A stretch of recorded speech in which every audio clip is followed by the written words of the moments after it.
لا حول ولا قوة إلا بالله العلي العظيم حسبنا الله ونعم الوكيل نعم المولى ونعم النصير أعوذ بالله من الشيطان الرجيم بسم الله الرحمن الرحيم الحمد لله الذي لا يبلغ مدحته القائلون ولا يحصي نعماه العادون ولا يؤدي حقه المجتهدون الذي لا يدركه بعد الهمم ولا يناله غوص الفتن الذي ليس لصفته حد معدود ولا نعت موجود ولا وقت معدود وترى الخلائق بقدرته ونشر الرياح برحمته ووطد بالصخور ميادان أرضه الصلاة والسلام على سيدنا ونبينا وشفيع ذنوبنا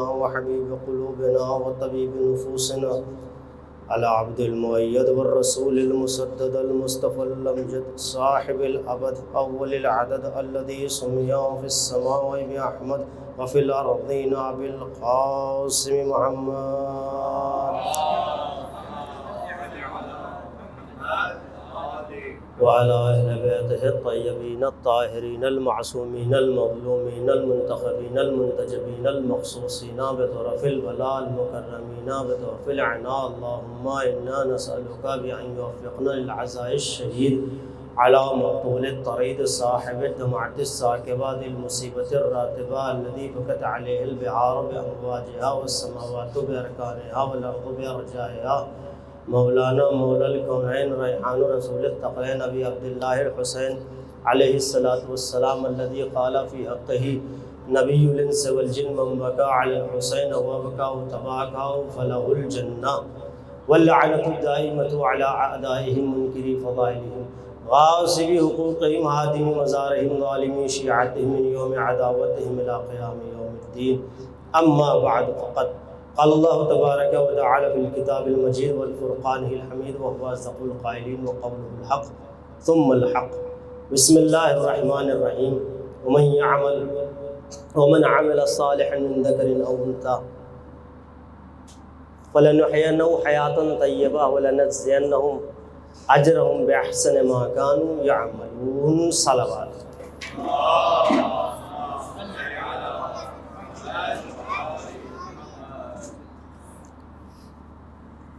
بزرگان ملت جعفریہ، عزاداران سید الشہداء علیہ السلام، پرسداران امام امیر المومنین علیہ السلام، سورہ مبارکہ نحل کی آیت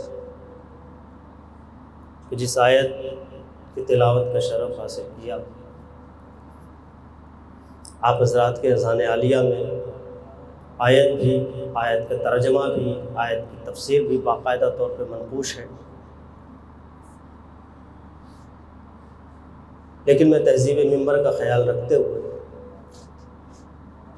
اس کا ترجمہ میں آپ کسی بزرگ کے لیے، اپنے بھائی کے لیے نہیں کر رہا ہوں، اپنے چھوٹے بچوں کے لیے کر رہا ہوں۔ قرآن مجید آواز دے رہا ہے بزبان پیغمبر، من عمل صالحا من ذکر او انثی، جو کوئی بھی مرد و زن میں سے عمل صالح انجام دے گا، عمل صالح انجام دے گا، چاہے وہ مرد ہو یا خاتون ہو، وہو مومن، وہو مومن، یہ آیت کا ٹکڑا ہے، غالباً ابتدا میں پڑھتے وقت ذہن سے نکل گیا، وہو مومن۔ آپ دیکھیں قرآن کی بلاغت ایک عجیب کیفیت رکھتی ہے، پوری دنیا یہ جانتی ہے مومن کسے کہتے ہیں، دنیاوی لحاظ سے، عمومی معنی میں لیجئے، جو بندہ زیادہ عمل کرے، زیادہ نماز پڑھے، دیکھیں آپ اسے اکثر وہ مسجد آتا جاتا ہے تو لوگ کہنے لگتے بھائی بہت مومن ہو گئے، اور خاص کر کہ جب ایک عمر کا ایک ایسا حصہ آ جاتا ہے کہ جس میں ریٹائر بھی ہو جاتے ہیں حکومت کی جانب سے، اور پھر اعصاب اس قابل نہیں ہوتے کہ مشقت کر سکیں، تو پھر ایک ہی کام بچتا ہے، مشقت نہیں تو پھر پروردگار کی عبادت میں انسان لگ جاتا ہے، مسجد جا رہا ہے، نماز پڑھ رہا ہے، سجدے کر رہا ہے، روزے رکھ رہا ہے، ہم کہتے ہیں بھائی بندہ مومن ہو گیا ہے، یہی کہتے ہیں نا. کیوں؟ اس لیے کہ بھائی بہت نمازیں پڑھ رہا ہے، اس لیے کہ ماشاءاللہ وہ تو رجب شعبان رمضان مستقل روزے رکھ رہا ہے اور کار خیر کر رہا ہے، پتہ نہیں کیا کیا ہے. یہ ہے ایمان کی وہ علامت جو ہم سمجھتے ہیں. توجہ دیجیے گا، یہ ہے ایمان کی وہ علامت جسے ہم ایمان سمجھتے ہیں، لیکن قرآن اسے ایمان نہیں سمجھتا. قرآن کا من عمل، کیا یہ عمل صالح نہیں ہے؟ نماز عمل صالح ہے نا. کیا روزہ عمل صالح نہیں ہے؟ عمل صالح ہے. کیا حج عمل صالح نہیں ہے؟ کیا نیک جتنے بھی اعمال عمل صالح نہیں ہیں؟ پھر قرآن کیوں کہہ رہا ہے من عمل صالحا من ذکر او انثی وہو مومن؟ جو بھی نیک عمل انجام دے مرد و زن میں سے در حالی کہ وہ مومن ہو. یہ اس کا مطلب نہیں کہ عمل کیا تو مومن، عمل صالح کر کے مومن نہیں ہوا. ہم نے اسے مومن کہا کہ جس کا عمل صالح دیکھا. قرآن نے اسے مومن کہا جو پہلے سے ایمان والا تھا پھر عمل صالح انجام دیا ہے. ایک صلوات پڑھے محمد و آل محمد پہ.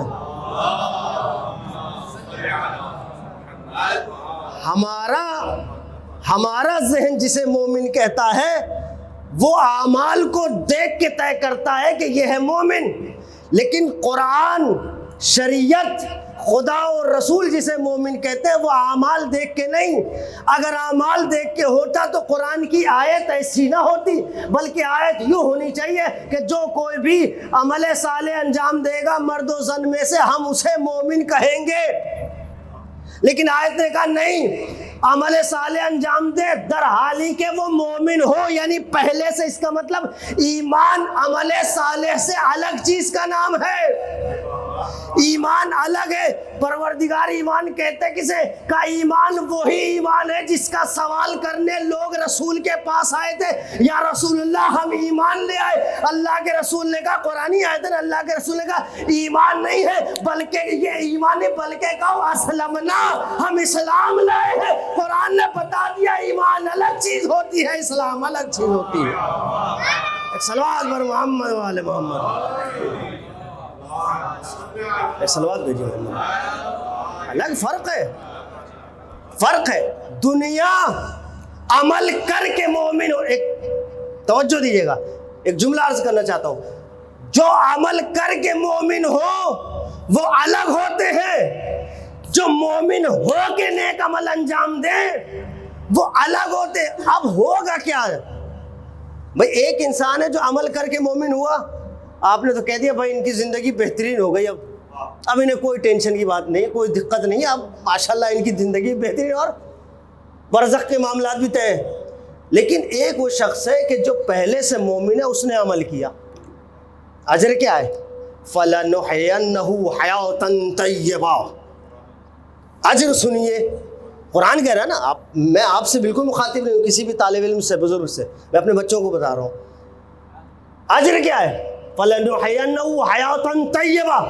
ہم اس کی حیات کو حیات طیبہ بنا دیں گے. وَلَنَجْزِيَنَّهُمْ أَجْرَهُمْ بِأَحْسَنِ مَا كَانُوا يَعْمَلُونَ. اور محشر کے دن اسے ایسا اجر دیں گے، ایسے کام کا اجر دیں گے جو اس نے کیا بھی نہ ہوگا. ممکن ہے کہ کوئی عمل نہیں کیا اس کا اجر مل جائے؟ ممکن ہے کہ کوئی عمل نہیں کیا اس کا اجر مل جائے؟ خدا یہ کیوں کہہ رہا ہے؟ یہ قرآن پڑھ رہا ہوں میں، خدا کی زبانی. یہ کیوں کہہ رہا ہے کہ ہم وہ عمل وہ اجر دیں گے جو نہیں بھی کیا ہوگا؟ روایات آپ کی نگاہوں کے آگے سامنے. میں اپنا جو میرا اپنا یاد کیا ہوا سبق ہے نا، اس کو درست کر رہا ہوں. روایت آپ کی نگاہوں میں. محشر میں جو لوگ ہوں گے جب پہنچیں گے وہاں کس طریقے کے ہوں گے؟ دو کیٹیگری لوگوں کی. ایک نیک افراد ہیں، ایک بد افراد ہیں. وہاں پر اعمال دینے کے طریقے 3 عدد ہیں. اعمال جو ملیں گے دستے مبارک میں وہ 3 طریقے سے ملیں گے. ایک طریقہ ہے سیدھے ہاتھ میں ملنے کا. یہی ہے نا، جب ہم وضو کا پانی سیدھے ہاتھ پہ ڈالتے ہیں کیا کہتے ہیں؟ پروردگار اللہم تعطینی کتابی بیمینی. پروردگار میرے نامہ اعمال میرے دائنے ہاتھ میں دینا، کیونکہ یہ اصحاب یمین ہی کامیاب ہیں، اصحاب یمین ہی کامیاب ہیں۔ اور دوسرا طبقہ وہ ہوگا جب ہم دعائیں ہاتھ پہ پانی ڈالتے ہیں، کیا کہتے ہیں؟ اسی دعا میں دو طریقے موجود ہیں کہ اعمال دو طریقے سے ملیں گے۔ اللہم لا تعطینی کتابی بشمالی ولا من وراء ظہری، پروردگار نہ دائیں ہاتھ میں نہ پشت کی جانب سے، یعنی اعمال دینے کے تین طریقے۔ ایک وہ لوگ ہیں جن کو سیدھے ہاتھ میں، کچھ لوگ وہ ہیں جن کو یا تو بائیں ہاتھ میں یا پشت کی جانب سے۔ اب جب عمل کا ذخیرہ کھلے گا، جب کتاب کھلے گی تو روایات موجود ہیں، لوگ کہیں گے جو سیدھے ہاتھ والے بھی اور الٹے ہاتھ والے بھی، لوگ کہیں گے ہیں یہ تو عمل ہم نے کیا نہیں تھا، اس کی جزا لکھی ہے، یہ عمل ہم نے کیا نہیں تھا، اس کی جزا لکھی۔ کچھ لوگ کہیں گے یہ عمل کیا تھا، جزا کہاں گئی؟ یہ عمل کیا تھا، جزا گئی۔ خدا یہی کہنا چاہ رہا ہم ایسا اجر دیں گے جو نہیں بھی کیا ہوگا اس کا اجر بھی لکھا ہوگا۔ ایک صلوات پڑھے محمد والے محمد۔ بس یہ ایک تمہیدی گفتگو آپ بچوں کے لیے، آپ حضرات کے لیے نہیں، تاکہ قریب آ جائیں مفہوم سے، بات سے۔ تو اجر ایسا ہوگا، سمجھ، حیات کیا ہوگی؟ حیات طیبہ۔ حیات طیبہ کیا ہوگی؟ حیات طیبہ ہماری آپ کی حیات نہیں ہو سکتی۔ ایک بات کہہ رہا ہوں میں، اس میں یہ مت ہو جائے گا ماشاء اللہ اہل بیت کے چاہنے والوں کی حیات حیات طیبہ ہے، چاہے وہ ربضہ کے میدان میں ہی کیوں نہ گزرے، چاہے وہ ربضہ کے میدان میں ہی کیوں نہ گزرے، لیکن حیات حیات طیبہ ہے۔ ایک عام سی بات کر رہا ہوں، حیات طیبہ وہ ہوتی ہے کہ جس کو دیکھ کر لوگ اپنی زندگی بدلنے پہ آمادہ ہو جائیں، وہ حیات طیبہ ہے نا، کہ جس کو دیکھ کے لوگ کہیں بھائی ایسا بھی ہوتا ہے، وہ حیات طیبہ ہے۔ اب عمل، خداوند عالم نے کیا کہا؟ نہ مرد کی شرط نہ خاتون کی شرط۔ اب آ جائیے نا، دنیا مرد و زن میں فرق کرتی ہوئی نظر آ رہی ہے، اور اسلام کے اوپر ایک بہت بڑا الزام کہ اسلام نے خواتین کو دبا رکھا ہے، اسلام نے خواتین کو حریت نہیں دی، اسلام نے خواتین پہ بہت ساری پابندیاں عائد کی ہوئی۔ قسم خدا کی جتنی حریت اسلام نے دی ہے نا، تم جسے حریت کہہ رہے ہو یہ حریت نہیں ہے، بے غیرتی ہے۔ تم جسے حریت کہہ رہے ہو یہ بے غیرتی ہے۔ اسلام نے خاتون کو اتنی اہمیت دی کہ خدا نے کہا من عمل صالحا من ذکر او انثی، چاہے عمل کرنے والی خاتون ہو یا مرد ہو، ہم کوئی فرق نہیں کرتے، عمل کر کے دیکھو، حیات طیبہ بنانا ہمارا کام ہے۔ ایک صلوات پڑھے محمد والے محمد۔ تم عمل کر کے دیکھو، تم عمل کر کے دیکھو، حیات طیبہ بنانا ہمارا کام ہے۔ بسم اللہ، ادھر تشریف لے، ایک صلوات پڑھ دیں محمد والے محمد پہ۔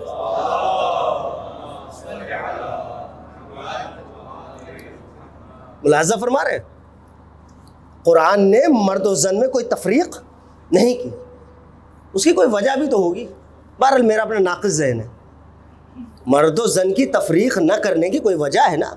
تم آج لوگوں کو یہ جملے دے دے کے بہکا رہے ہو کہ ہم مساوات کے قائل ہیں اور ہم مساوات چاہتے ہیں۔ قسم خدا کہ جتنی مساوات اسلام میں ہے نا، مرد و زن کے درمیان کسی میں نہیں ہے، لیکن بے غیرتی اور مساوات میں فرق ہے۔ تم جسے کرو تعلیم یافتہ، اور ہم چاہتے ہیں کہ خواتین پڑھیں، آگے بڑھیں، جتنا اسلام نے آگے بڑھایا ہے نا، ہمارے پاس ایسی ایسی شخصیتیں ہیں کہ اگر بولنے پہ آ جائے تو دربار کا دربار ایسا سناٹا ہو جاتا ہے کہ سوئی بھی گر جائے تو آواز کرے گی، وہ بھی خاتون ہے۔ بازار میں بولے تو جرس خاموش ہو جائے، وہ بھی خاتون ہے۔ صلوات پڑھے محمد والے محمد پر۔ خواتین کی بات کرتے ہیں، اسلام میں آئیے، اسلام کی آپ نے مسئلہ یہ ہے، میں جملہ عرض کرنے لگا ہوں قاسم صاحب، کہ اسلام نے، لوگوں نے ایسی اسلام کی بے غیرت خواتین دیکھی ہیں جن سے کہہ رہے ہیں کہ اسلام کی خواتین خراب ہیں۔ ارے بازمت دیکھتے تو پتہ چلتا ہوتی کیسی ہیں۔ تم نے بے غیرتوں کو پکڑ رکھا ہے تو کیا ہوگا؟ قرآن نے کہا نہیں، یہ بھی نہیں۔ اگر عمل، مرد عمل، آپ دیکھیں کسی کا اجر ضائع کیا، ضائع کیا؟ ایک خاتون، گھر ہے کس کا؟ فرعون کا۔ فرعون کا گھر ہے، کسی مومن کا گھر نہیں ہے، فرعون کا گھر ہے۔ فرعون کون؟ شاید میں کبھی عرض کر چکا ہوں آپ کے سامنے، یا جن لوگوں کے ذہن عالیہ میں ہو ان کا تذکر ہو جائے گا۔ فرعون وہ ہے، کیا کہیں گے فرعون کو؟ میں آپ بزرگان سے نہیں بچوں سے کہہ سکتا ہوں، کیا کہیں گے فرعون کو؟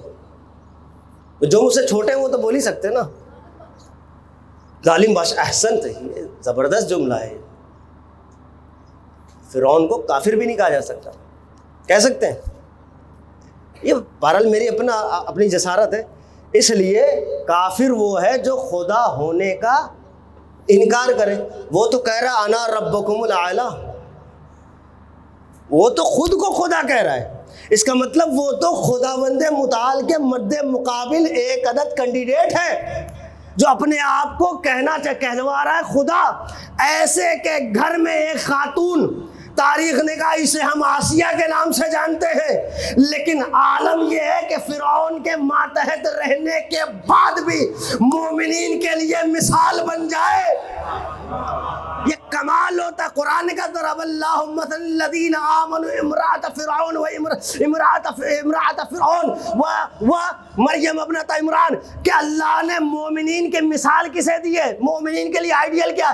چاہے مومن مرد ہو یا عورت ہو، آئیڈیل ہے فرعون کی بیوی۔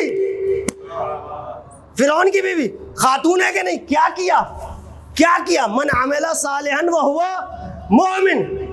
آپ آسیہ کا عمل صالح بتائیے۔ قرآن نے من عمل صالحا کہا ہے۔ ایک چھوٹا سا بھی عمل اگر صالح ہوگا نا، لیکن شرط کے ایمان کے ساتھ ہوگا تو قابل قبول ہے۔ آسیہ نے جناب موسیٰ کے پیچھے، بہرحال یہ میں اس میں کہہ رہا ہوں، اس میں سیریس مت ہو جائے، کیا باقاعدہ جماعت میں نماز پڑھی ہے؟ یہ میں اپنے فلو میں کہہ رہا ہوں، کیا ایسا ہوا ہے؟ نہیں نا؟ پھر کیا ہوا؟ بہت زیادہ جناب موسیٰ کے ساتھ کھڑے ہو کے دعوت پہ چلی گئی ہوں سب کو بلانے؟ نہیں، بس جناب موسیٰ کی محبت دل میں ہے اور یہ سمجھتی ہیں کہ یہ نبی برحق ہے۔ یہی اصل ایمان ہے۔ اس ایمان کا عوض یہ دیا خدا نے کہ وہ بندے دنیا میں کوئی یہ دعویٰ نہیں کر سکتا خداوند متعال پروردگار میرا ایک گھر بنا دینا۔ ایک آسیہ ہے جس کا قرآن نے جملہ نقل کیا، پروردگار میں تیرے نبی پہ ایمان رکھتی ہوں، اپنے نزدیک میرا ایک گھر بنا کے رکھنا۔ یعنی اللہ کی بارگاہ میں عمل کرنے والے کی کوئی قید نہیں ہے۔ کس کی اہلیہ ہے؟ فرعون کی۔ ایک اور اسی گھرانے کا بندہ، سگا چچیرا بھائی فرعون کا، چچا کا بیٹا، سگا چچا کا بیٹا۔ کام کیا ہے؟ نجار کا کام ہے اس کا۔ سگا چچا کیا؟ اس کے سگا چچا کا بیٹا ہے فرعون کا۔ بعض روایت میں خالہ کا بھی ہے، چچا یا خالہ جو بھی بار ہے۔ قرآن نے کہا قیامت تک ہم اسے مومن آل فرعون کہیں گے۔ کیا کہیں گے؟ مومن آل فرعون کون ہے؟ جناب حزقیل۔ جناب حزقیل مومن آل فرعون ہے۔ کون ہے؟ فرعون کے گھر کا بندہ، فرعون کے گھر کا بندہ، اس کا رشتہ دار، خونی رشتہ، یا تو چچیرا بھائی یا خالہ زاد بھائی۔ اللہ نے کہا ہم اسے قیامت تک مومن آل فرعون کہیں گے۔ اے مومنو تمہارے اوپر لازم ہے، کیا لازم ہے؟ جب بھی حزقیل کا نام لینا تو جناب لگا کے لینا۔ جب بھی حزقیل کی بات آئے تو مومن فرعون کے نام کے ساتھ استعمال ہو رہا ہے، لیکن مومن کے ساتھ۔ کیا بہت بڑا کام اللہ نے کہا کہ حیات طیبہ، محشر میں ایسا اجر جو سمجھو سوچا بھی نہیں ہوگا۔ کیا تاریخ کہتی ہے صنع تابوتا لأم موسیٰ۔ کیا حزقیل نے جس کا عوض مل رہا ہے؟ صنع تابوتا لأم موسیٰ، موسیٰ کی ماں کو ایک تابوت، ایک صندوق بنا کے دیا کہ یہ لو صندوق، اور اس میں بچے کو رکھو، والقیہ فی النیل، اور اسے نیل میں ڈال دو۔ یہ کون کر رہا ہے؟ حزقیل۔ کیا کر رہے؟ ایک نبی کی حفاظت کا انتظام۔ توجہ، ایک صندوق بنانے میں کتنا وقت لگا ہوگا، وہ بھی چھوٹے سے بچے کے لیے۔ آخری تابوت نہیں بنا رہے، ابتدائی تابوت بنا رہے ہیں۔ ابتدائی تابوت ہے۔ کتنا ٹائم؟ 1 دن، 2 دن، 3 دن، 4 دن، 5 دن۔ کتنا کاہل آدمی ہوگا تو ٹھیک ٹھاک 4-5 دن میں، ہفتے بھر، 1 مہینے بنا ہی لے گا نا۔ ہماری طرح کوئی قائل ہوگا تو، لیکن کوئی ٹھیک ٹھاک ہوگا تو وہ 1 آدھ گھنٹے میں بنا سکتا ہے. آپ زیادہ سے زیادہ لے لیں، 1 مہینے میں بنا لیا اس نے، یا 15 دن میں بنا لیا. اللہ نے کہا حزقیل تم نے ہمارے نبی کی حفاظت کا انتظام کیا اور اس میں تم نے اپنے بہرحال علی حسب معلومات تم نے اپنے حساب سے جتنا وقت دیا، 1 گھنٹہ ہو، 1 دن ہو، 15 دن، اس کا تمہیں اجر یہ دیں گے کہ تم قیامت تک مومن آل فرعون کہلاؤ گے. تمہارا نام جو بھی لے گا جناب حزقیل کر کے لے گا. تمام مسلمان اس بات پہ متفق ہے. لیکن حیرت تو یہ ہے جو حزقیل 10-15 دن ایک نبی کی حفاظت کے لیے صرف ایک تابوت بنائے، وہ مومن جو ابو طالب 17 سال نبی کو پال کے کھڑا کر دے وہ کافر ہو جاتا ہے.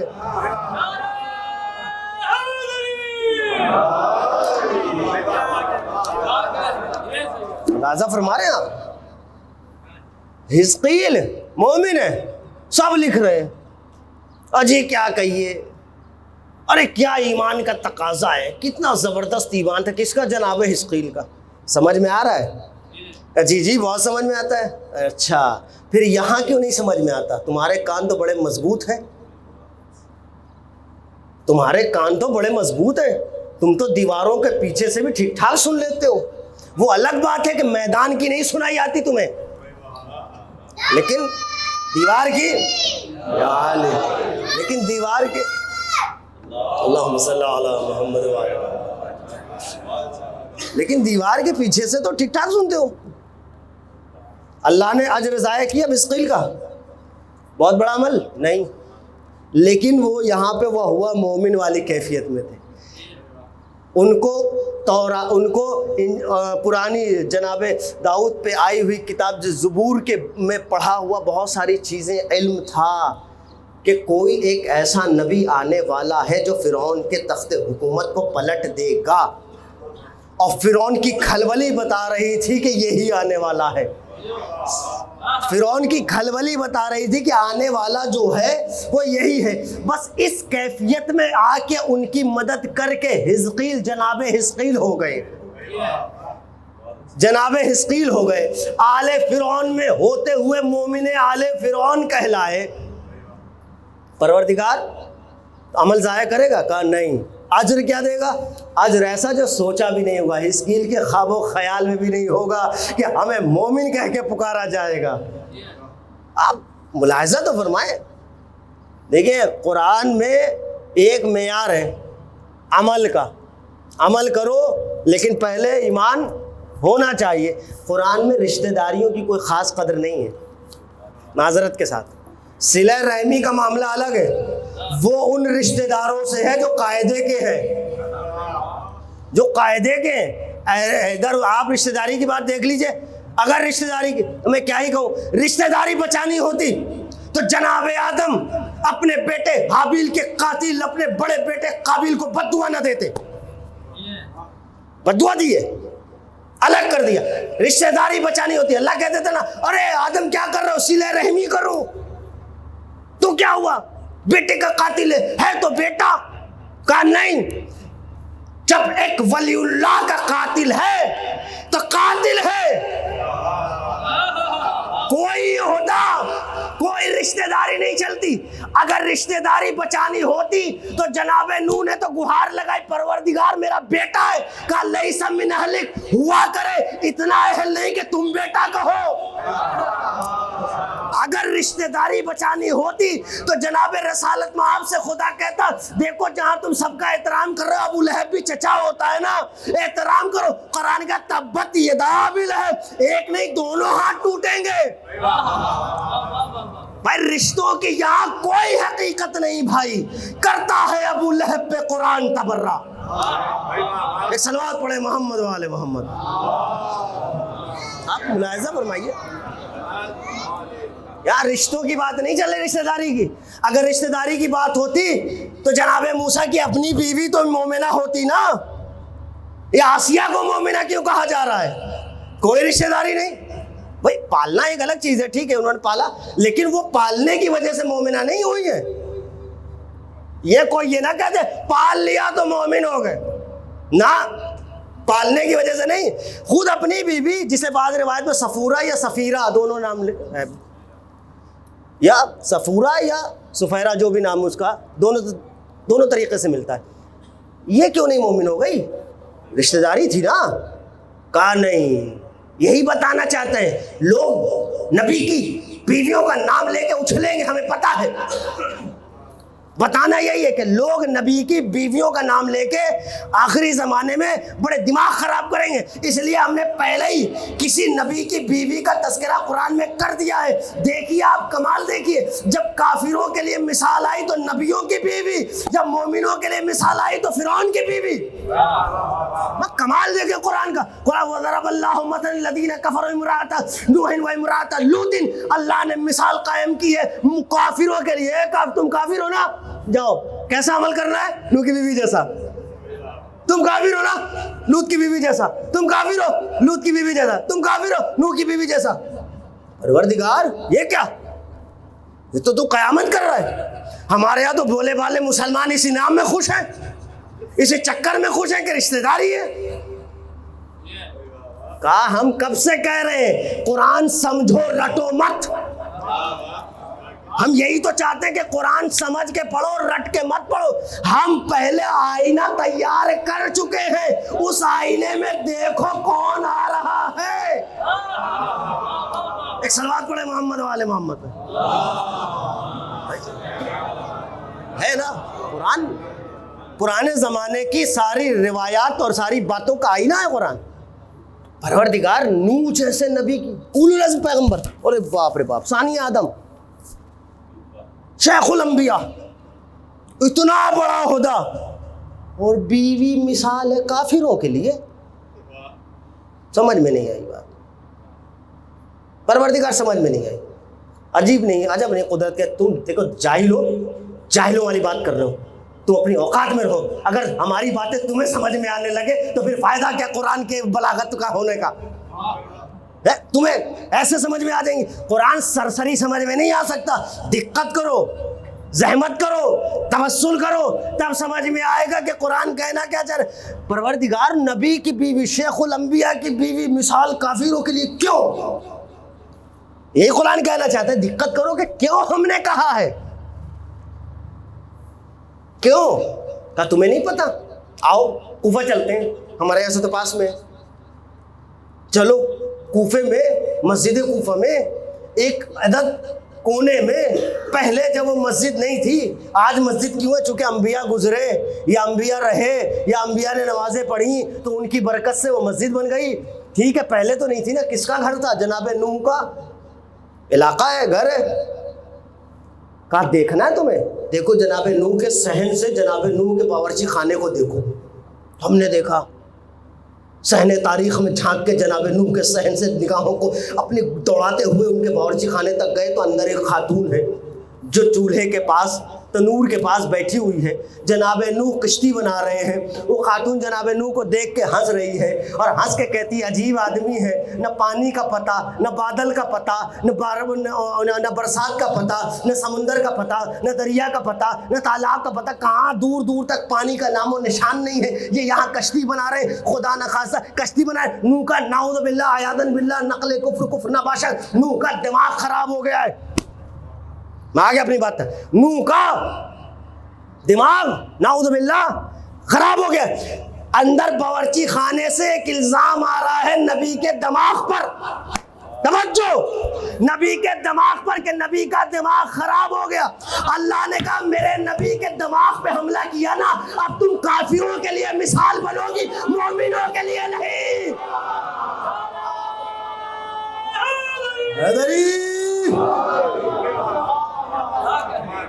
میرے نبی کے دماغ پر حملہ کیا نا، اب تم کافروں کے لیے مثال ہو جاؤ گی.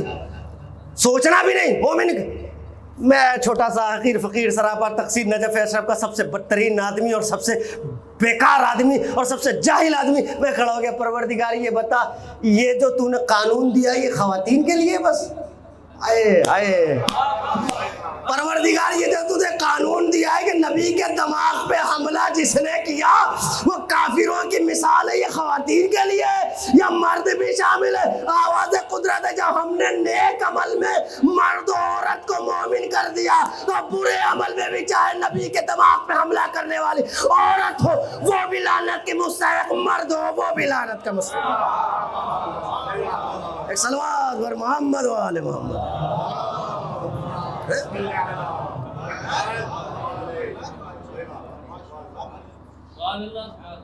پروردگار یہ قاعدہ ہے نا کہ نبی کے اگر دماغ پہ حملہ ہوا تو کیا ہوگا؟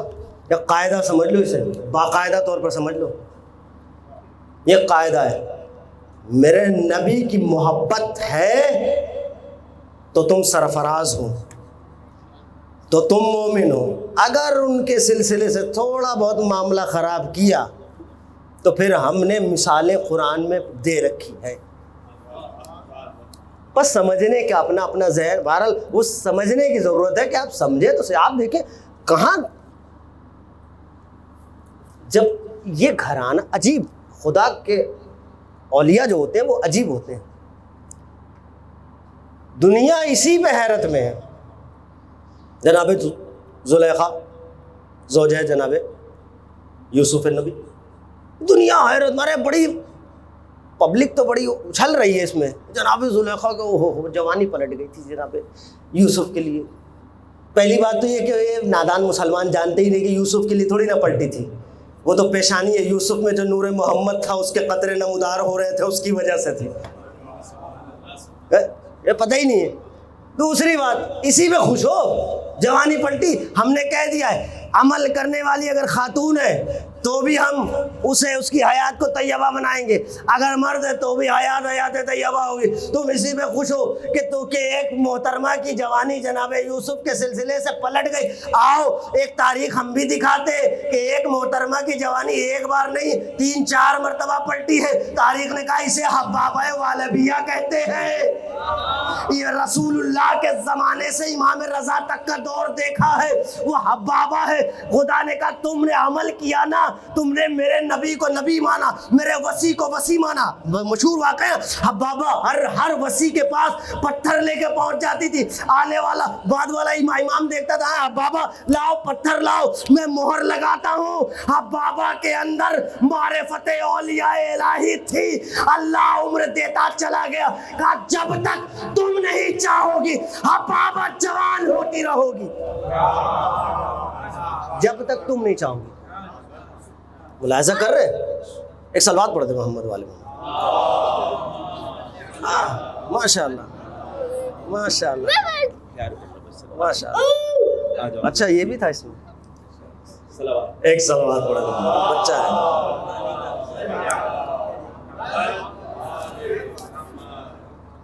اب بابا تم جوان ہوتی رہو گی جب تک تم چاہو گی۔ کیا یہ آپشن زلیخا کو ملا؟ جب تک تم چاہو گی جوان ہوتی رہو گی؟ نا، ایک بار ہو گئی جاؤ خوش رہو، ایک بار ہو گئی جاؤ خوش رہو۔ لیکن حبابہ دریال محمد کی فقیر و گدا ہے، اس کو یہ آپشن دیا جا رہا ہے بابا جب تک تم نہیں کہو گی نا تب تک تم جوان ہوتی رہو گی۔ یہی وجہ ہے۔ بہرحال آپ سب میرے بزرگان، ہم عصر اور ہم عمر سب، میں آپ سے مخاطب نہیں ہوں، میں بچوں سے مخاطب ہوں۔ امام رضا علیہ الصلوۃ والسلام نے حبابہ سے پوچھا ہے آخری مرحلے میں، حبابہ پھر سے جوان نہیں ہونا ہے؟ کہا نہیں مولا، بس اب چاہتی ہوں کہ پروردگار کی بارگاہ میں چلی جاؤں۔ پوچھا ہے، یہ اہل بیت ہیں جو پوچھ کے جوانی دیتے ہیں، چاہیے کہ نہیں چاہیے، اور کتنی بار چاہیے۔ آپ ایک عمل کرنے والا ہونا چاہیے۔ اسی زلیخا کے گھر کا ایک بنی جناب زلیخا، اب عمل دیکھیے، خدا کسی کا عمل ضائع نہیں کرتا۔ میں اس لیے، اچھا یہ بھی بات ہے، ماہ مبارک ہے، عمل کے علاوہ بات ہی کیا کروں؟ ماہ مبارک ہے تو سارے اعمال میں لگے ہوئے ہیں، جو ملتا ہے وہ بھی کہتے ہیں تقبل اللہ اعمالکم۔ تو اب عمل کی بات ہو رہی ہے، عمل تو کرو لیکن عمل میں شرط ہے، قسم خدا کی شرط ہے۔ وہ شرط میں آخری مرحلے میں آپ کی خدمت میں عرض کر کے اور آپ سے رخصت چاہوں گا۔ زلیخا کے گھر میں، اچھا یہ دیکھیے قدرت کا بڑا اچھا نظام ہوتا ہے، جہاں سے آپ دیکھیں جناب یوسف پہ بہت بڑا الزام عائد ہوا، بہت بڑا الزام ہے. اگر ہم جیسے آدمیوں پہ لگ جائے تو زندگی تباہ ہو جائے، ہے کہ نہیں؟ بہت بڑا الزام ہے. وہ الگ بات ہے، کچھ بے غیرت تاریخ میں ایسے گزرے، لگتا گیا ان کو اثر ہی نہیں ہوا ہے. گزرے تاریخ میں ایسے، ان کو کوئی اثر ہی نہیں ہوا. کیوں؟ کیونکہ انہوں نے سوچا یہ تو روز کی بات ہے. بہت بڑا الزام لگا. جس جگہ سے الزام آیا تھا نا، گواہی بھی وہیں سے آئی. جس قصر سے الزام آیا تھا گواہی بھی وہیں سے نکلی. جس گھر سے الزام آیا تھا، الزام لگانے والی کون؟ زلیخا. بہت بڑا الزام ہے. گواہی دینے والا کون؟ زلیخا کی خالہ زاد بہن کا بیٹا، جو ابھی چھوٹا سا ہے. یہ بیٹا چھوٹا سا بچہ ہے. جہاں سے الزام وہیں سے اس کی گواہی کہ یہ نہیں، یوسف صحیح ہے، زلیخا غلط ہے. اللہ نے اس بچے کو اجر کیا دیا؟ تم نے میرے نبی کی عصمت بچائی ہے نا، تم نے میرے نبی کے لیے بولنے کے لیے اقدام کیا ہے نا، جاؤ تمہیں اجر دیں گے. بڑے ہو کے یہی بچہ جناب یوسف کا وصی بن کے سامنے آیا ہے. ہم کسی کا اجر ضائع نہیں کرتے، تم عمل کر کے دیکھو. ہم آیات کو آیات طیبہ بنائیں گے. بس آخری بات، وہ ایمان کون ہے کہ جس کے بعد عمل کارگر ہے کون؟ جنگ تبوک ہو رہی ہے، تیاری چل رہی ہے، سب جا رہے ہیں. رسول نے کہہ دیا بس آخری بات ہے اور ربط مسائب. جنگ تبوک ہو رہی، آمادہ ہو گئی ہے. رسول نے اعلان کر دیا چلو بھائی چلو، چلنا ہے. ابھی بھی لوگ سب آمادہ ہیں ماشاءاللہ جہاد کے لیے، انتظار کر رہے ہیں فتویٰ آ جائے. ابھی بھی ایک صاحب مجھ سے راستے میں پوچھے تھے ٹیکسی والا کہ مولانا کیا ہوا، آقا فتویٰ آیا سید؟ ہم نے کہا انتظار کریے. رسول نے کہا چلو بھائی چلو، تم بھی چلو، تم بھی چلو، تم بھی اٹھو، چلو چلو. جتنے تگڑے تگڑے بہادر تھے نا سب کو رسول نے اٹھا لیا. اچھا چھوڑا کسے؟ جو اشجع الناس تھا. مدینے میں چھوڑا کسے؟ جو اشجع الناس تھا. علی تم یہیں رہو، اور چلو تم بھی آؤ، تم بھی آؤ، تم بھی آؤ. اب کچھ لوگ آ گئے، یا رسول اللہ تھوڑی طبیعت خراب ہے آج نہیں جائیں گے. میں بہرحال میں اپنے لفظوں میں کہہ رہا ہوں یا رسول اللہ بہت ضروری سے کام ہے، تھوڑا سا جانا ہے، ہمیں ملنا ہے کسی صاحب سے، آج نہیں جائیں گے. دو چار لوگ اس طریقے سے رسول کے سامنے آ گئے. قرآن نے آواز دی لا يستأذنك الذين يؤمنون بالله واليوم الآخر بل يستأذنك الذين لا يؤمنون بالله واليوم الآخر. اے رسول، یہ تم سے معذرت کرنے وہ نہیں آئے جو اللہ اور آخرت پہ ایمان رکھتے، بلکہ وہ معذرت کر رہے ہیں جو اللہ پہ ایمان ہی نہیں رکھتے. کسے کہا تھا جہاد کس پہ واجب ہے؟ کافر پہ نہیں، مسلمان پہ. نبی مسلمانوں سے کہہ رہے چلو، اللہ کہہ رہے یہ اللہ پہ ایمان ہی نہیں رکھتے. جو معذرت کر رہے ہیں وہ ایمان ہی نہیں رکھتے. چلو چلے گئے جو جن کو جانا تھا. اب یہاں پہ پروپیگنڈا ہو گیا، علی کو نہیں لے گئے، کوئی خاص پسند وسند نہیں کرتے رسول اللہ. دیکھا کہہ رہے تھے ہم لوگ پہلے سے نہیں کہہ رہے تھے کہ علی کو خاص پسند وسند نہیں کرتے، خام خواہ تم لوگوں نے ہوا بنا رکھا. دیکھو چھوڑ کے چلے گئے، جنگ پہ گئے، تبوک پہ چلے گئے، نبی کو خود نبی اور علی کو چھوڑ گئے. مولا کہ گوشے مبارک تک بات آ گئی. ہاں اچھا، گھوڑے کو ایڑ لگائی، تبوک کے میدان میں پہنچے جہاں جنگ ہونی تھی. یا رسول اللہ آپ یہاں تشریف فرمائیں. لوگ مدینے میں ایسا کہہ رہے ہیں، ایسا کہہ رہے ہیں. میں نے یہ سنا ہے رسول نے کیا فرمایا وہاں پر حدیث منزلت فرمائی، یا علی آپ میرے لیے ویسے ہی ہو جیسے موسیٰ کے لیے ہارون تھے. بس مولا نے اتنی حدیث سنی، سر جھکائے واپس آ گئے. کہتے رہو کچھ بھی کہو، اب کوئی فرق نہیں پڑتا، ہارون تو ہم بن ہی گئے ہیں. اب تم سامری بن کے کچھ بھی کرتے رہو، ہم تو ہارون ہیں ہی، ہم تو ہارون ہیں. آ گئے واپس.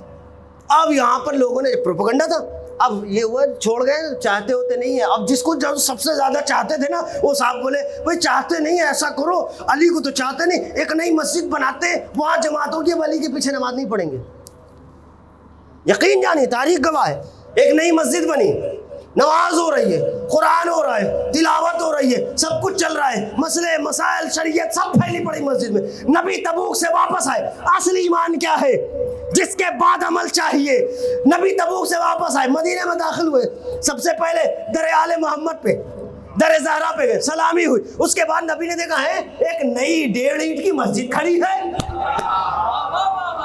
ایک نئی 1.5 اینٹ کی مسجد کھڑی ہے. نبی نے کہا یہ کیوں, یہ کس نے بنائی؟ ارے جنہوں نے بڑی محنت کی, یا رسول اللہ ہم نے بنائی ہے, یا رسول اللہ ہم نے بنائی, بڑی محنت سے بنائی. یا رسول اللہ اچھا اس میں کیا ہوتا ہے, کیوں بنائی ہے؟ کہا یا رسول اللہ آپ علی کو جنگ پہ نہیں لے گئے, ہماری سمجھ میں آ گیا آپ علی کو نہیں چاہتے, اس لیے ہم نے آپ کی عدم موجودگی میں علی کے پیچھے نماز نہیں پڑھی, اپنی مسجد بنائی, جماعت پڑھی. نبی نے کہا یہ مسجد ضرار ہے, اسے توڑ دو.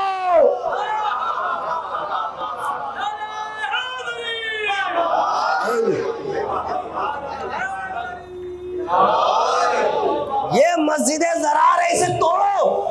مجھ جیسا جاہل سامنے آ گیا, یا رسول اللہ مسجد توڑیں گے, مسجد توڑیں گے. آج اینٹ ہلا کے دکھائیے مسجد کی, آپ کے گھر کی نیو ہل جائے گی, ہے کہ حقیقت ہے نا. یا رسول اللہ مسجد توڑیں گے, اس میں تو نماز ہوتی ہے, تلاوت ہوتی ہے, قرآن ہوتا ہے, شریعت بیان ہوتی ہے, فتوے بتائے جاتے ہیں, دین بتایا جاتا ہے. نبی نے عجب نہیں, میرے نبی نے فرمایا دیکھو کچھ بھی بیان ہو, اگر علی کے بغض میں بیان ہو رہا ہے سب بیکار ہے.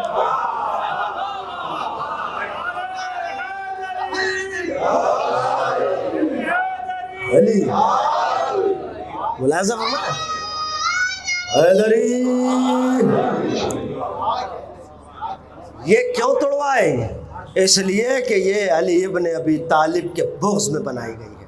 اب ہم علی کے بغض میں مسجد نہیں برداشت کرتے, مولوی کہاں سے برداشت کر لیں گے؟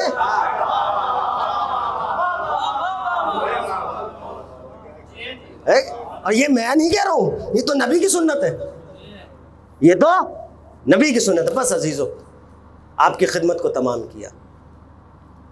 امیر کائنات, بڑی شخصیت, یہ اصل ایمان ہے. سمجھ میں آئی نا بات ہمارے چھوٹے بچوں کو, میں چھوٹے بھائیوں سے, سمجھ میں آئی نا ایمان کیا ہے؟ یہ اصل ایمان ہے جو پہلے سے ہو, پھر عمل کرو, پھر اگر حیات طیبہ نہ بنے تو بتانا, تب عمل کرو. یہ کیوں؟ اس لیے کہ علی روح عبادت کا نام ہے, علی روح نماز کا نام ہے, علی روح مسجد کا نام ہے. یہی تو قلق رہا امام کو.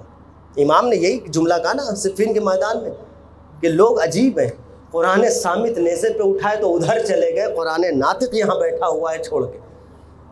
قلق ہے مولا کو. بس عزیزارو, آپ اور ہم آمادہ ہیں امیر کائنات کا پرسہ پیش کرنا ہے. کس کی بارگاہ میں؟ رسالت مآب کی بارگاہ میں. کس کی بارگاہ میں؟ جناب زہرا سلام اللہ علیہ کی بارگاہ میں. کس کی بارگاہ میں؟ ائمہ علیہ السلام کی بارگاہ میں. کون علی ہے؟ یہ وہی علی بن ابی طالب ہے کہ جتنی فضیلتوں کے باوجود, اتنی فضیلتوں کے باوجود, اتنے کمالات کے باوجود لوگ سمجھ نہیں پائے علی کو, سمجھ نہیں پائے. لوگوں نے نہ جانے کیا کیا. آپ دنیا میں تھوڑی سی ترقی کسی کو دے دیجئے, وہ چاہتا ہے اپنے آپ کو کیا نہ لکھ لے.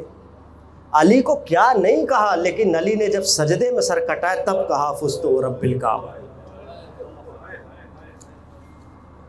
جتنی فضیلتیں ہیں وہ اپنی جگہ ہے, لیکن علی کی سب سے بڑی فضیلت یہ ہے کہ وہ خدا کا سجدہ کرتے ہوئے اس دنیا سے چلا جائے.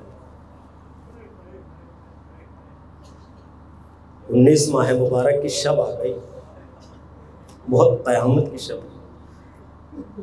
امام کا دستور یہ رہا کہ ہر ایک دن کسی نہ کسی اپنے بچے کے یہاں مہمان ہوتے تھے ماہ مبارک میں. شاید ہم اسی سنت پہ چلتے ہیں, ایک دوسرے کو بلاتے ہیں افطار پہ کہ آئیے ہمارے یہاں تشریف لے آئیے, کیونکہ علی ہر روز کسی نہ کسی بچے کے گھر پہ افطار پہ رہتے تھے. جناب ام کلثوم سلام اللہ علیہ فرماتی ہیں کہ شب 19 میرے غریب خانے پہ میرے بابا نے اپنے قدم رکھے, بیٹا ام کلثوم آج ہم تمہارے یہاں مہمان ہوں گے. شہزادی نے فخر سمجھا, بابا بسم اللہ. تاریخ کہتی جب افطار کا وقت آیا, افطار کا وقت قریب ہے نا, ابھی آپ گناگون غذاؤں سے, اشیاء سے سیراب ہوں گے, لیکن جب علی کے دسترخوان پہ چیزیں آئی ہیں نا تو عجیب کیفیت ہے. جناب ام کلثوم سلام اللہ علیہ فرماتی میں نے اپنے بابا کی خدمت میں دودھ، خشک روٹی اور نمک لے آ کے رکھا. میرے بابا نے یہ چیزیں دیکھ کے میری طرف حسرت سے دیکھا، کہا اے بیٹی کبھی دیکھا اپنے باپ کو ایک وقت میں 2 غذائیں کھاتے ہوئے؟ دنیا کا وہ قناعت پسند انسان کہ جس سے دنیا سخاوت کے ہنر سیکھتی تھی، وہ آج کائنات سے جا رہا. جناب ام کلثوم فرماتی ہے افطار ہو گیا، لیکن نہ جانے کیا بات ہے، بابا حجرہ عبادت میں بار بار باہر آتے ہیں، آسمان کی طرف دیکھتے ہیں اور دیکھ کے کہتے ہیں ہاں نہ مجھ سے جھوٹ کہا گیا نہ میں نے کبھی جھوٹ کہا، میرے حبیب نے سچ فرمایا تھا، ہاں یہ وہی رات ہے. وہ اتنا کہتے تھے اندر آ جاتے تھے، پھر کچھ دیر بعد باہر آتے تھے، پھر آسمان کی طرف دیکھتے تھے، پھر یہی فرماتے تھے ہاں یہ وہی رات ہے. پھر ام کلثوم سے برداشت نہیں ہوا، پوچھا بابا کیا بات ہے؟ کہا بیٹی شب کی بشارت تمہارے نانا نے مجھے دے دی، یہ وہی شب ہے جب تمہارے بابا کے خون سے تمہارے بابا کی ریش مبارک سرخ ہو جائے گی. بیٹا آج کی رات تمہارے بابا، بس آج کی رات، آج جو صبح نمودار ہوگی نا، عجیب صبح ہوگی، وہ ام کلثوم کے سر سے بابا کا سایہ چھیننے والی ہے، وہ زینب کے سر سے بابا کا سایہ چھیننے والی ہے، وہ حسنین کے سر سے باپ کا سایہ چھیننے والی ہے. جناب ام کلثوم فرماتی ہے کہ میں پھر بھی بابا کے ساتھ جگتی رہی. اور وہاں کیا چل رہا ہے؟ اس طرف ابن ملجم اور اس کے ساتھیوں کے درمیان باتیں چل رہی ہیں کہ علی جیسے ہی نماز کے لیے آئیں گے کوئی نہیں ہوتا، تنہا ہوتے ہیں، اس وقت حملہ کرنا. یہ باتیں پتہ کس نے سنی؟ حجر بن عدی نے سن لی باتیں. حجر بن عدی نے باتیں سنی اور فوراً اپنے طرف سے دوڑے کہ مولا کو بتا دے، مسجد کی طرف دوڑے ہیں، یہاں صبح کا وقت قریب آ رہا ہے، سحر کر کے مولا نکلے ہیں. ساری رات مولا اضطراب کے عالم میں رہے، مولا جانے لگے. ایک مرتبہ امام حسن اور حسین کو خبر کی گئی. امام حسنین نے کہا بابا ہم بھی چلے؟ کہا نہیں بیٹا تم گھر میں رہو، ابھی ہم جا رہے ہیں، تم لوگ آنا. تاریخ کہتی ہے امام جا رہے ہیں، لیکن حجر تھوڑا سا تاخیر ہو گئی، حجر پیچھے رہ گئے، امام مسجد پہنچ گئے، حجر پیچھے رہ گئے اور امام مسجد پہنچ گئے. وہاں پہ سونے والوں کو اٹھایا، اٹھو نماز کا وقت ہو رہا ہے، اٹھ جاؤ جلدی سے اٹھو. آئے ابن ملجم اور اس کے ساتھیوں نے زہر میں بجھائی ہوئی تلوار چھپا رکھی ہے. ابن ملجم نے، تاریخ کہتی ہے کہ مولا نے ایک مرتبہ جیسے ہی اذان کے بعد مصلی عبادت پہ پہنچے، مصلی عبادت پہ علی ابن ابی طالب ہے، نماز شروع ہوئی، پہلی رکعت کا پہلا سجدہ، ملعون کی زہر بھری تلوار اٹھی علی کے سر مبارک پر، ایسی تلوار پڑی، ارے علی کا سر تو پارا، خون مصلی عبادت، ارے امیر کائنات نے جیسے ہی ضرب لگی، آواز پستو ورب الکعب، ایک کعبے کے رب کی قسم میں کامیاب ہوں. علی مصلی عبادت پہ تڑپنے لگے. اجرکم السلام، مولا تڑپنے لگے. تاریخ کہتی مسجد کی خاک اٹھائی. آپ دیکھیے اگر کوئی زخم آپ کو لگ جائے نا، کسی سے پوچھ لیجئے ڈاکٹر سے، وہ منع کرتے ہیں اس میں مٹی نہیں لگنی چاہیے کیونکہ وہ بڑھ جائے گا. تاریخ کہتی امام کو جب سر میں ضربت لگی، امام نے مسجد کی خاک اٹھائی اپنے زخموں میں بھر لی. تیورا گئے امام. یہ کیفیت پتہ ہے کیا؟ اگر آپ کو اب آپ اردو داں حضرات ہیں جن کو اردو آتی وہ تیورانا کا لفظ سمجھ سکتے. یہ کیفیت ہے.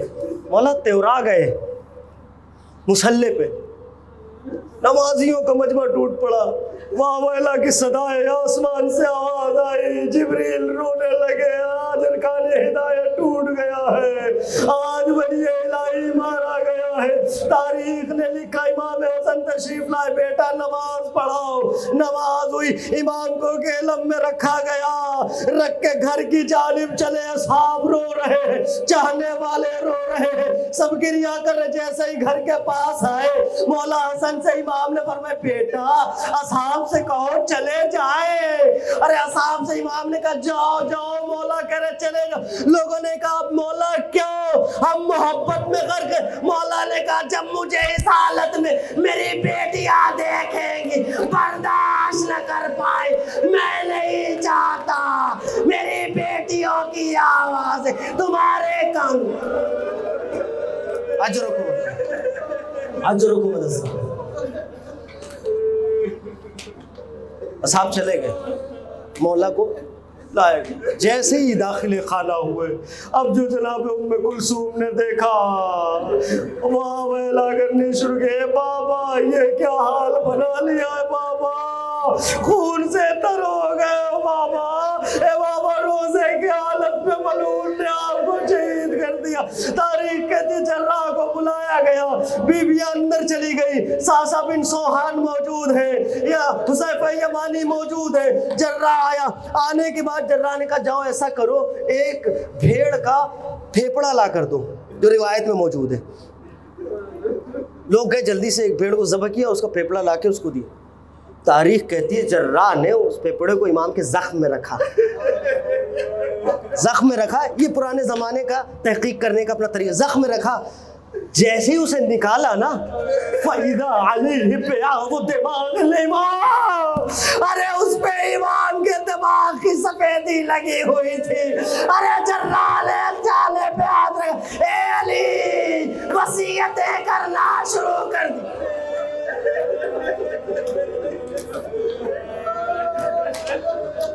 اجرکم اللہ۔ جراح نے کہا مولا، امام حسن سے فرمایا مولا اب کوئی دوا فائدہ نہیں کرے گی، میں بس ظاہراً معالجہ کر دیتا ہوں لیکن مولا دوا فائدہ نہیں کرے گی، امام 1 یا 2 دن کے بھی اس دنیا میں مہمان ہیں، اگر کوئی چیز انہیں فائدہ کر سکتی ہے تو مولا ان کو زیادہ سے زیادہ دودھ پلائیے۔ اب یہ خبر پتہ نہیں کیسے کوفے میں عام ہو گئی کہ علی کو دودھ کی ضرورت ہے۔ اب جو امام نے اپنا دروازہ کھولا، کیا دیکھا؟ کوفے کے یتیم بچے چھوٹے چھوٹے ہاتھوں کوزے لیے، اس میں دودھ لیا، اے مولا ہم آپ کی خدمت میں۔ وَسَيَعْلَمُ الَّذِينَ ظَلَمُوا أَيَّ مُنقَلِبٍ يَنقَلِبُونَ إِنَّا لِلَّهِ وَإِنَّا إِلَيْهِ رَاجِعُونَ رَضًا بِقَضَاءِ وَتَسْلِيمًا۔ ماتم حسین۔